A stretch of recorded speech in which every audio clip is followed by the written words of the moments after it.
Mayor Justin Elliker and Dr. Tracy stated that they were only presented with two options. One was to demote, and one was to do nothing.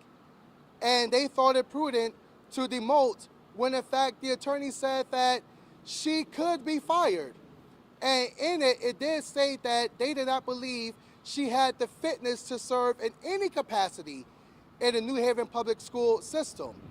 So I ask you, with these discrepancies, why is this administration, why is this Board of Education so committed to protecting a principal who has been determined and proven to use such divisive language and racist language, but we're not willing to protect the harm that was done by the faculty and the staff?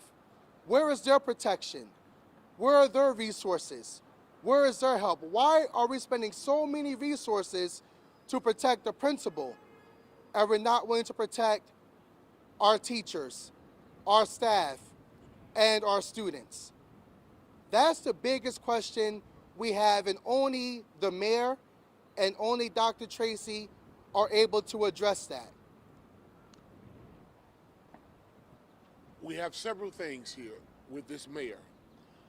One, this city signed a contract with COVID-19 with a doctor who's being investigated by the federal government at this present time.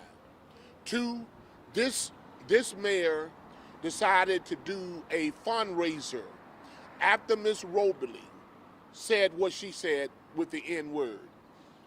Three, this mayor has not been transparent. He ran on transparent. He deviled the former mayor that she was a liar and that she did not run the city properly. This mayor has supported Ms. Roblee. There are other board members that has done the same thing. We have a problem. And I'm imploring upon those rightful citizens of this community to stand for what is right. It is wrong for what Dr. Tracy, what the board is doing, what the mayor is doing. It is an injustice to this community. Are there any questions? With regard to the letters that were released yesterday, one to the attorney of the union, Reverend Cousin, and one to Mrs. Roblee herself. In the letter, I believe, I don't have it right with me, but I believe the letter said the letter said that they could fire her if she didn't agree to their terms, which is, I think, a little different than the superintendent having the option to fire her from the outset. So here's what we do know, that the union was involved in this deal. And just at the baseline for her using these racial slurs, not just a slip of the tongue, not just one time, but on multiple times, on multiple occasions and days, that alone was grounds for termination. What happened was that the union made a deal that this Ms. Roblee will be demoted from principal to assistant principal. And if she did not take that deal, then she could be up for termination. But make no mistake here, that offense was already able to be terminable. But for the fact they cut a deal, and here is interesting, they signed that on June 9th of 2021 with that agreement. The Board of Education did not vote to approve it until June 14th, 2021 at the Board of Education meeting. If it was within the scope of Dr. Tracy to make such a deal, then why would it need board approval to begin with? Why was there even a vote taken if it was within her authority to make the deal and to sign the agreement? Why did it need to go before the Board of Education for their vote and their approval? The superintendent has gone on that she's going to stick with the decision that's been made by the board by keeping Laura Roblee in her position in a sub position. So what do you guys do at this point? How do we move forward with this? How do we move forward? We need more voices to speak out. Where we have not gotten this far had not been the voices of many crying out for transparency and crying out for accountability.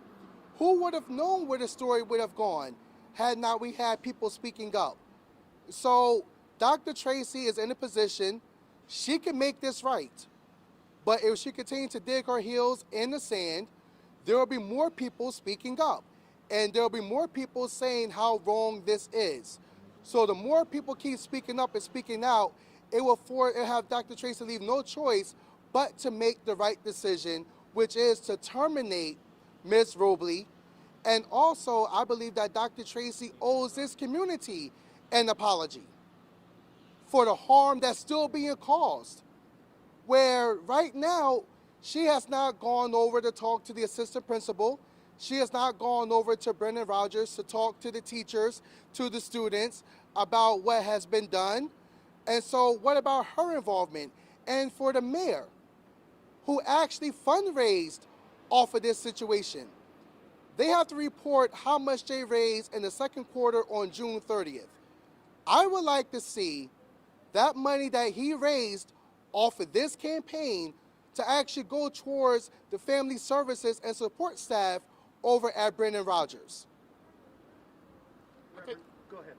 I think the other piece is we have been discussing whether or not we need to bring national people in here to do demonstration here.